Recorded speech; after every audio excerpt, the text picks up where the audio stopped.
Hi all, welcome to my channel true living by Minnu. ഇന്നത്തെ video എന്ന് പറയുന്നത് നമുക്ക് എങ്ങനെ ഒരു ചെറിയ റൂം ഒരു വലിയ റൂമായിട്ട് നമുക്ക് മാറ്റാം എന്നുള്ളതാണ് ഞാൻ ഇന്നത്തെ വീഡിയോയിൽ നിങ്ങളിലൂടെ ഷെയർ ചെയ്യുന്നത്. അപ്പോൾ ചെറിയ റൂമെന്ന് പറയുമ്പോൾ നമ്മളിവിടെ എല്ലാവരും തന്നെ ഫ്ലാറ്റിലൊക്കെ ചെറിയ ചെറിയ സ്പേസിലായിരിക്കും നമ്മളെല്ലാം തന്നെ താമസിക്കുന്നത്. പക്ഷേ കുറച്ച് കാര്യങ്ങൾ നമ്മൾ ശ്രദ്ധിച്ചാൽ ഏതൊരു ചെറിയ ഒരു റൂമിനെയും നമുക്ക് കാഴ്ചയിൽ ഒരു വലിയ റൂമായിട്ട് എയറിയ റൂമായിട്ട് നമുക്ക് മാറ്റാൻ സാധിക്കും. അപ്പോൾ അതിനുള്ള കുറച്ച് ടിപ്സൊക്കെയാണ് ഞാനിന്ന് പറയാൻ പോകുന്നത്. വീഡിയോ സ്റ്റാർട്ട് ചെയ്യുന്നതിന് മുന്നേ ഒരു ഡിസ്ക്ലെയിമർ ഉണ്ട്. ഞാൻ ഇൻറ്റീരിയർ ഡിസൈനർ അല്ല, ഇൻറ്റീരിയർ ഡിസൈനിങ് പഠിച്ചിട്ടുമില്ല. പക്ഷേ ഭയങ്കര ഇഷ്ടമാണ്. ഒരുപാട് വീഡിയോസ്, ഒരുപാട് പോസ്റ്റുകളും കാര്യങ്ങളും എല്ലാം പുതിയ ട്രെൻഡിങ് ആയിട്ടുള്ള ഇൻറ്റീരിയർ ഡിസൈനേഴ്സിൻ്റെ പല ആർട്ടിക്കിൾസ് വായിക്കുകയും അത് ഫോളോ ചെയ്യുകയും ഞാൻ എൻ്റെ വീട്ടിൽ പ്രായോഗികമാക്കുകയും ചെയ്ത കുറച്ച് കാര്യങ്ങളാണ് ഞാൻ നിങ്ങളുമായിട്ട് ഷെയർ ചെയ്യാൻ പോകുന്നത്. അപ്പോൾ നമുക്ക് വീഡിയോയിലോട്ട് കടക്കാം. മെയിനായിട്ട് 3 പോയിൻ്റാണ് പറയാനുള്ളത്. അതിൽ ഫസ്റ്റ് പോയിൻ്റാണ് ഡീക്ലട്ടർ. ഞാൻ പറയാതെ തന്നെ എല്ലാവർക്കും അറിയാവുന്ന ഒരു കാര്യം തന്നെയാണിത്. എത്ര വലിയൊരു സ്പേസ് ആണെങ്കിൽ പോലും ഒട്ടും ഓർഗനൈസ്ഡ് അല്ലാതെ എല്ലാം ഉഴപ്പി വാരി ഇട്ടിരിക്കുകയാണെങ്കിൽ നമ്മുടെ കാഴ്ചയ്ക്ക് അതൊരു ചെറിയ സ്പേസ് ആയിട്ടേ തോന്നുകയുള്ളൂ. ഉഴപ്പി വാരി ഇട്ടിരിക്കുന്ന ഓരോ ഒബ്ജക്റ്റും ലൈറ്റ് കടന്നു വരുന്നതിനെ തടയുകയാണ്. അതിനാൽ തന്നെ കാഴ്ചയ്ക്കും ഭംഗിയില്ലാത്തതും റൂം വലുപ്പത്തിൽ ചെറുതായിട്ടും തോന്നും. കുട്ടികളൊക്കെയുള്ള വീട്ടിൽ അവരുടെ ടോയ്സും മറ്റുമായിട്ട് ഒരുപാട് ക്ലട്ടർ കാണും. അതൊക്കെ വളരെ നോർമലാണ്. എല്ലാ കുട്ടികളുള്ള വീട്ടിലും അങ്ങനെയൊക്കെ തന്നെയാണ്. എന്നാൽ അവരുടെ കളി കഴിഞ്ഞാൽ അവരെ കൊണ്ട് തന്നെ എല്ലാം ഓർഗനൈസ്ഡ് ആക്കി വെക്കാൻ പഠിപ്പിക്കുന്നത് ചെറുപ്രായത്തിലേ നല്ലതായിരിക്കും. നമ്മുടെ വീട്ടിലെ ഓരോ കാര്യത്തിനും അതിൻ്റേതായ ഒരു സ്പേസ് കൊടുക്കുകയാണെങ്കിൽ, നമ്മൾ തിരിച്ച് ആ ഒരു സ്പേസിൽ തന്നെ വെക്കുകയാണെങ്കിൽ അവിടെ ഒരു ക്ലട്ടർ ഉണ്ടാവുന്നില്ല. അതൊരു നല്ലൊരു ടിപ്പായിട്ട് എനിക്ക് തോന്നിയിട്ടുള്ളൊരു കാര്യമാണ്. ഇപ്പോൾ തന്നെ മോൻ്റെ ഈ ടോയ്സ്, ഇതിന് ടോയ് ബാസ്ക്കറ്റ് എന്നാണ് പറയുന്നത്. അപ്പോൾ അവൻ്റെ കളിയെല്ലാം കഴിയുമ്പം ടോയ് ബാസ്ക്കറ്റ് എന്ത് ചെയ്യുക, അതിൽ തിരിച്ചു വെക്കാൻ പറയുമ്പോൾ ആളെടുത്ത് വെച്ചോളും. ഇതുമൂലം നമുക്ക് കുട്ടികളെയും ഓർഗനൈസ്ഡ് ആകാൻ പഠിപ്പിക്കാം. പിന്നെ നമുക്കും കുറച്ച് പണി എളുപ്പമാണ്. അവരുടെ ടോയ് ബാസ്ക്കറ്റ് എന്ത് ചെയ്യുക, അതിൽ കൊണ്ടുവെക്കാൻ പറഞ്ഞാൽ അവർ വെച്ചോളും. പിന്നെ നിങ്ങൾക്ക് ഞാൻ കുറച്ച് ഫോട്ടോസ് കാണിച്ചു തരാം. ഈ ഒരു കിച്ചൺ കൗണ്ടർ സ്പേസ് നിങ്ങൾക്ക് കാണാം. ബിഫോറിലെല്ലാം വലിച്ചു വാരി ഇട്ടിരിക്കുകയാണ്. അതൊന്ന് ക്ലീൻ ചെയ്തപ്പോൾ തന്നെ എന്ത് സ്പേസ് തോന്നുന്നുണ്ട് അവിടെ.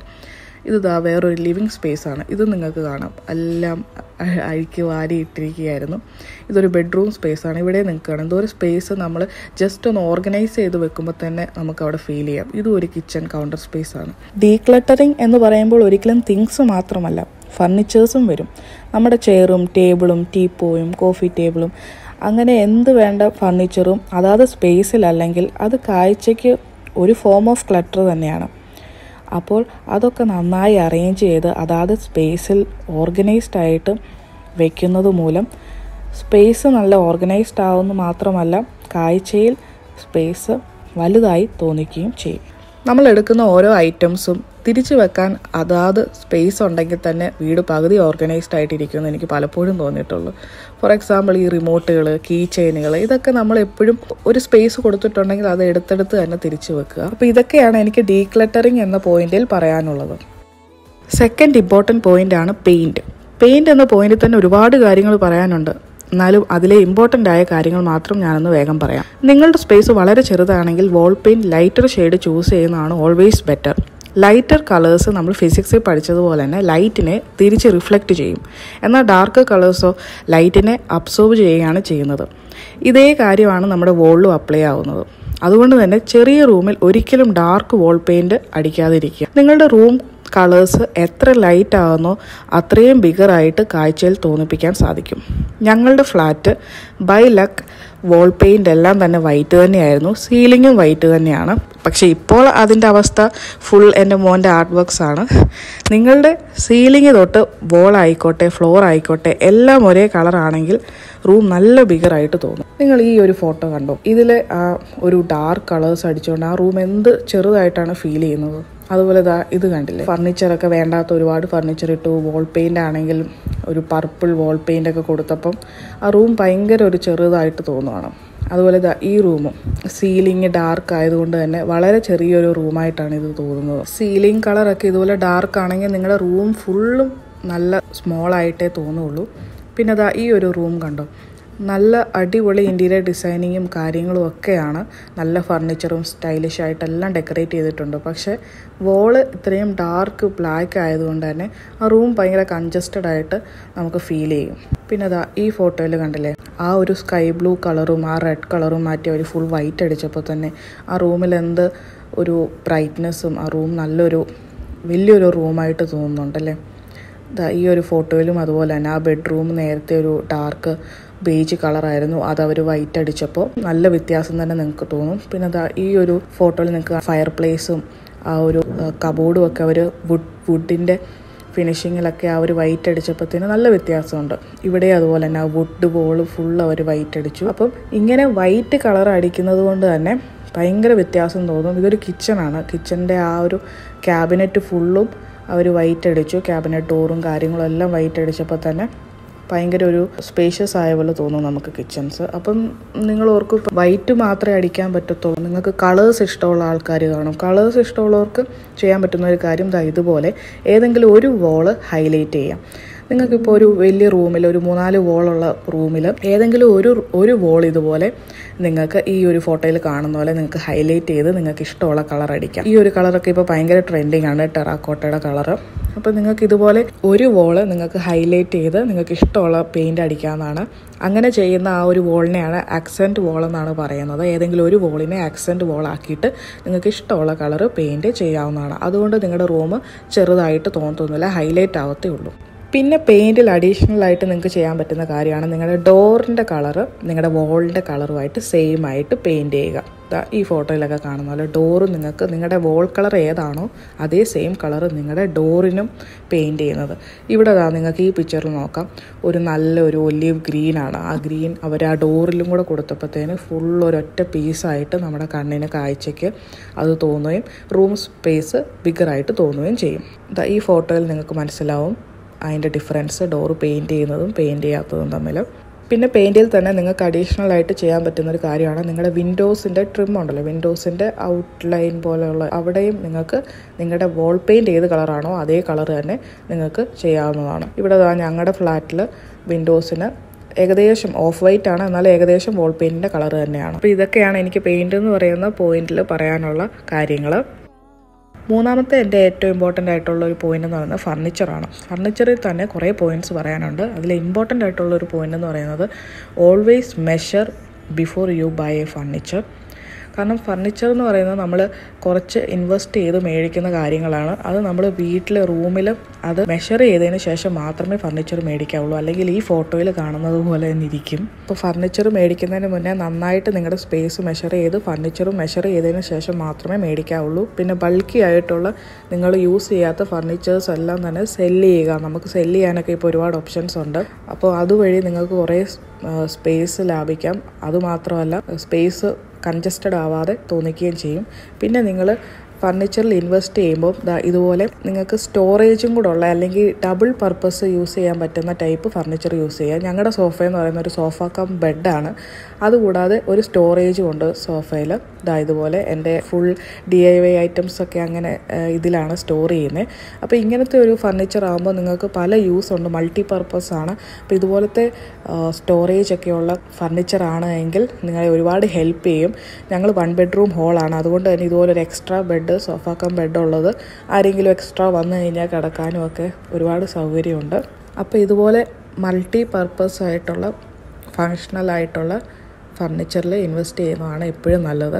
അപ്പം സ്റ്റോറേജ് ഓപ്ഷൻ എന്ന് പറയുമ്പോൾ ഫർണിച്ചറിൽ ഒരുപാട് വരുന്നുണ്ട്. ഇത് കണ്ടോ, ഇതൊക്കെ കോഫി ടേബിളായിട്ട് യൂസ് ചെയ്യാം, സൈഡ് ടേബിളായിട്ട് യൂസ് ചെയ്യാം. ഇതിനെല്ലാം നല്ല സ്റ്റോറേജും ഉണ്ട്.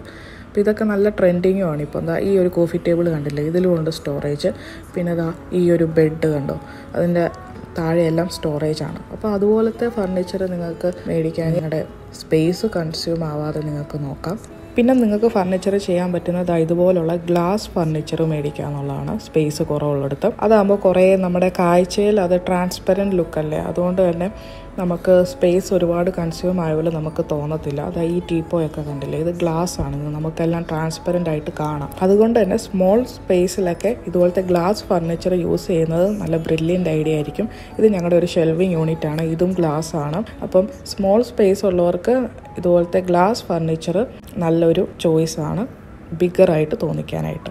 പിന്നെ ഫർണിച്ചറിൽ പറയാനുള്ളൊരു പോയിൻ്റ് എന്ന് പറയുന്നത് ഇതുപോലത്തെ ബൾക്കി ആയിട്ടുള്ള കബോർഡ്സ് പോലത്തെ ഫർണിച്ചർ ഒഴിവാക്കിയിട്ട് ഇതുപോലത്തെ ഫ്ലോട്ടിംഗ് ഷെൽഫ് യൂസ് ചെയ്യാൻ ശ്രദ്ധിക്കുക. നിങ്ങളുടെ ഒരു ചെറിയ സ്പേസ് ആണെങ്കിൽ അതെന്താണെന്ന് വെച്ചാൽ ക്ലോസ്ഡ് ആയിട്ടുള്ള കാര്യങ്ങളെല്ലാം തന്നെ റൂമിനെ ഒന്നുകൂടെ ചെറുതാക്കാനേ സഹായിക്കുകയുള്ളൂ. അതുകൊണ്ട് നിങ്ങൾക്ക് റൂമിനെ കുറച്ചുകൂടെ വലുതാക്കാനാണ് നിങ്ങളുടെ ഐഡിയ എങ്കിൽ എപ്പോഴും ഫ്ലോട്ടിംഗ് ഷെൽഫ് യൂസ് ചെയ്യുക. അതാണെങ്കിൽ 4 സൈഡും ഓപ്പൺ ആയിട്ടുള്ളൊരു സ്പേസാണ് ഫ്ലോട്ടിംഗ് ഷെൽഫ് എന്ന് പറയുന്നത്. നമ്മുടെ വീഡിയോയിൽ തന്നെ നമ്മൾ ഒരുപാട് വട്ടം ഫ്ലോട്ടിംഗ് ഷെൽഫ് ഇൻസേർട്ട് ചെയ്യുന്നതൊക്കെ കാണിച്ചിട്ടുണ്ട്. ഞങ്ങൾ വീട്ടിൽ പൊതുവേ ഇതുപോലത്തെ ഷെൽഫാണ്, ഞങ്ങൾ കബോർഡൊന്നും അങ്ങനെ യൂസ് ചെയ്യാറില്ല. നിങ്ങളുടെയും ഒരു ചെറിയ സ്പേസ് ആണെന്നുണ്ടെങ്കിൽ ഇതുപോലത്തെ ഷെൽഫ് നിങ്ങളുടെ സ്പേസിനെ ബിഗർ ആക്കാനായിട്ട് നന്നായിട്ട് സഹായിക്കുന്ന ഒരു കാര്യമാണ്.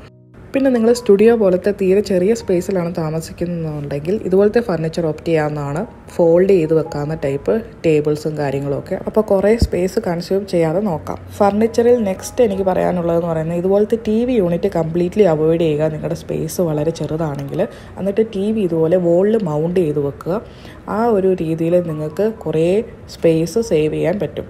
അപ്പോൾ ഫർണിച്ചർ പോയിൻറ്റും എനിക്ക് പറയാനുള്ള കാര്യങ്ങളെല്ലാം ഞാൻ പറഞ്ഞു കഴിഞ്ഞു. അപ്പോൾ ഈ 3 പോയിൻ്റാണ് മെയിനായിട്ടുള്ള കാര്യങ്ങൾ. ഒന്ന് ഡീക്ലട്ടർ, ഒന്ന് പെയിൻറ്റ്, ഒന്ന് ഫർണിച്ചർ. ഇതിൽ തന്നെ ഞാൻ ഒരുപാട് പോയിൻറ്റ്സ് പറഞ്ഞു. ഇനി കുറച്ച് അഡീഷണൽ പോയിൻറ്റ്സ് ഞാൻ പറയാം. അപ്പോൾ ഈ പോയിൻറ്റ്സ് എല്ലാം ചെയ്തതിന് ശേഷം നിങ്ങൾക്ക് അഡീഷണൽ ചെയ്യാൻ പറ്റുന്ന കാര്യത്തിൽ ഒന്നാണ് മിറേഴ്സ്. എൻ്റെ വീട്ടിലാണെങ്കിൽ എവിടെ നോക്കിയാലും മിറേഴ്സാണ്. ഞാൻ ഇഷ്ടം പോലെ മിറേഴ്സ് വെച്ചിട്ടുണ്ട്. എനിക്ക് ഒരു കളക്ഷൻ തന്നെ ഉണ്ടെന്ന് പറയാം. ഒരുപാട് ടൈപ്പ്, ഒരുപാട് ഫ്രെയിമിലുള്ള ടൈപ്പ്. എനിക്ക് മിറേഴ്സ് ഭയങ്കര ഇഷ്ടമാണ്. പല ടൈപ്പിലെ മിറേഴ്സ് കളക്ട് ചെയ്യാൻ ഇഷ്ടമാണ്. ഇത് ഐക്കയിലെ മിറേഴ്സാണ്. ഇത് സെറ്റായിട്ട് 4 എണ്ണം അങ്ങനെ കിട്ടുന്നതാണ്.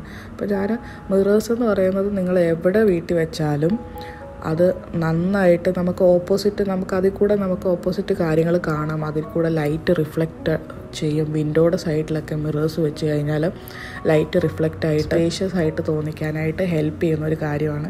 ഇൻറ്റീരിയർ ഡിസൈനേഴ്സ് എല്ലാം യൂസ് ചെയ്യുന്നൊരു കാര്യം കൂടാണ് ഈ മിറേഴ്സ് വെക്കുക എന്നുള്ളത്. അപ്പം അതൊരു അഡീഷണലായിട്ട് നിങ്ങൾക്ക് ചെയ്യാൻ പറ്റുന്നൊരു കാര്യമാണ് മിറേഴ്സ്. നെക്സ്റ്റ് നിങ്ങൾക്ക് അഡീഷണലായിട്ട് ചെയ്യാൻ പറ്റുന്നൊരു കാര്യം ലൈറ്റിംഗ് ആണ്. ഈ ഒരു ഫോട്ടോയിൽ കണ്ടോ, ഇവിടെ ആകെ ഒരു ലൈറ്റ് മാത്രമേ വലിയ ഹോളിൽ കൊടുത്തിട്ടുള്ളൂ. അതുതന്നെയാണ് നമ്മുടെ മിക്ക വീട്ടിലും നമ്മൾ കണ്ടിട്ടുള്ളത്. ഒരൊറ്റ ലൈറ്റിങ് നമ്മളങ്ങ് നിർത്തും. പക്ഷെ അങ്ങനെയല്ല, നിങ്ങളുടെ ചെറിയൊരു സ്പേസ് ആണെങ്കിൽ അത് വലുതാക്കി തോന്നാനായിട്ട് നിങ്ങൾ പല ആംഗിളിൽ, പല ഏരിയയിൽ നിങ്ങൾ ലൈറ്റിങ് പ്രൊവൈഡ് ചെയ്യുവാണെങ്കിൽ അത് നിങ്ങളുടെ സ്പേസിനെ വലുതാക്കി തോന്നിക്കാൻ ഹെൽപ്പ് ചെയ്യും. നമ്മുടെ വീട്ടിൽ തന്നെ നമ്മളൊരു 3 ലൈറ്റിംഗ് കൊടുത്തിട്ടുണ്ട്. പിന്നെ എക്സ്ട്രാ ലാമ്പ് എന്ന് പറഞ്ഞാൽ ഫ്ലോർ ലാമ്പ് ആകാം, ടേബിൾ ലാമ്പ്. നിങ്ങളുടെ സൈഡ് ടേബിളിലൊക്കെ ഇതുപോലെ ഓരോ ലാമ്പ് കൊടുക്കുന്നതും നല്ലതായിരിക്കും. നെക്സ്റ്റ് നിങ്ങൾക്ക് ചെയ്യാൻ പറ്റുന്ന അഡീഷണൽ കാര്യം എന്ന് പറയുന്നത് നിങ്ങളുടെ കർട്ടൻസ് നിങ്ങളുടെ വിൻഡോയെക്കാളും കുറച്ച് എബോവ് ആയിട്ട് ഹാങ് ചെയ്യുക എന്നുള്ളതാണ്. നമ്മളെല്ലാവരും സാധാരണ ചെയ്യുന്നത് കർട്ടൻ്റെ സെയിം ലെവലിൽ തന്നെയാണ് വിൻഡോസിൻ്റെ സെയിം ലെവലിൽ തന്നെയാണ് നമ്മൾ കർട്ടൻസ് ഇടുന്നത്. പക്ഷെ അങ്ങനെ ചെയ്യാതെ വിൻഡോസിനേക്കാളും കുറച്ചുകൂടെ മുകളിലായിട്ട് നിങ്ങൾ കർട്ടൻസ് ഹാങ് ചെയ്യുക എന്നുള്ളതാണ് ഇൻറ്റീരിയർ ഡിസൈനേഴ്സ് പറയുന്നൊരു കാര്യം. അവരും ഇങ്ങനെ തന്നെയാണ് ചെയ്യുന്നത്. കാരണം എന്താണെന്ന് വെച്ചാൽ നമ്മുടെ കണ്ണ് അത്രയും ഉയരത്തിലേക്ക് എത്തുകയും സ്പേസ് ഭയങ്കര വലുതായിട്ട് തോന്നുകയും ചെയ്യാൻ വേണ്ടിയിട്ടാണ് ഇങ്ങനെ ചെയ്യുന്നത്. അപ്പം ഞാൻ നിങ്ങളെ ഫോർ എക്സാമ്പിൾ ഒരു ഫോട്ടോ കാണിക്കാം. കണ്ടില്ലേ, കർട്ടൻ കുറച്ചുകൂടെ ഒന്ന് എബോവ് ആയിട്ട് ഹാങ് ചെയ്തപ്പോൾ തന്നെ വ്യത്യാസം കണ്ടില്ലേ? വലിയൊരു വിൻഡോ സ്പേസ് ആയിട്ട് നമുക്ക് തോന്നും.